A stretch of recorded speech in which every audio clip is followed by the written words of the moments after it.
हिमाचल कपूर, मैं आपके पास ये सवाल लेकर आना चाहती हूँ कि देखिए, अगर हम मल्टीपोलैरिटी की बात कर रहे हैं तो हम ये भी कह रहे हैं एक तरह से कि हम सिर्फ रूस पर भी डिपेंड नहीं करते हैं। तो ऐसे में अगर हम सिर्फ रूस पर भी डिपेंड नहीं करना चाहते हैं तो हमें अमेरिका जैसे देशों को भी हम पूरी तरह से दरवाज़ा लगाकर उस पर ताला नहीं बंद कर सकते। वो दरवाजे भी हमें खुले रखने हैं। ऐसे में आपको लगता है कि अगर मतलब बेसिकली मेरा सवाल बहुत सिंपल है, उसको कॉम्प्लिकेट करने की ज़रूरत है नहीं है, जैसे वो है वैसे ही बोलना बेहतर रहेगा। Will this Rahul up Trump?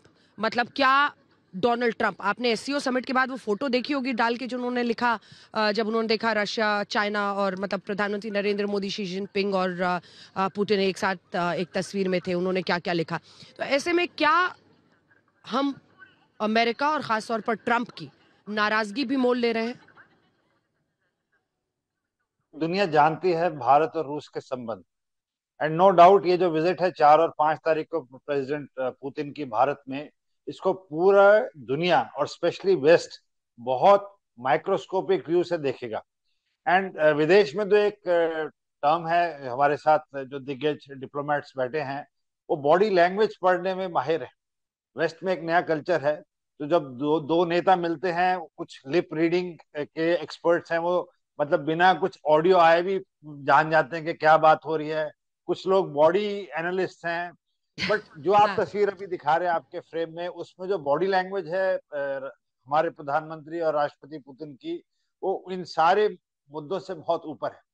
Of course हमारे ऑप्शंस खुले हैं, हम काफी हद तक फ्रांस के साथ डीलिंग करते हैं। अभी जैसे साफरान का इनॉग्रेट किया प्राइम मिनिस्टर ने एमआरओ हैदराबाद में, बहुत बड़ा, दुनिया का सबसे बड़ा जो सैफरन का एमआरओ है आउटसाइड, वो हैदराबाद में भी स्टार्ट हुआ है।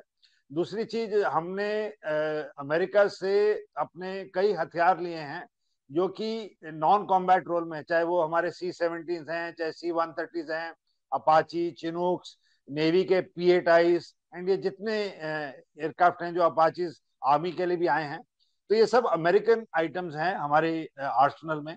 एंड हमारा जहां तक सोच है भारत की कि हम एक ही जगह पे अपने सारे असेट्स नहीं रखना चाहते, बट जो की टेक्नोलॉजी है, जैसे कि सबने बोला और जनरल ढिल्लन ने भी बोला, उसमें हम शुरू से अभी तक लेके रूस पे ही निर्भर करते हैं। और मेरी समझ से वही रहेगा आने वाले सालों में, जब तक हम अपनी क्षमता खुद नहीं बढ़ा लें।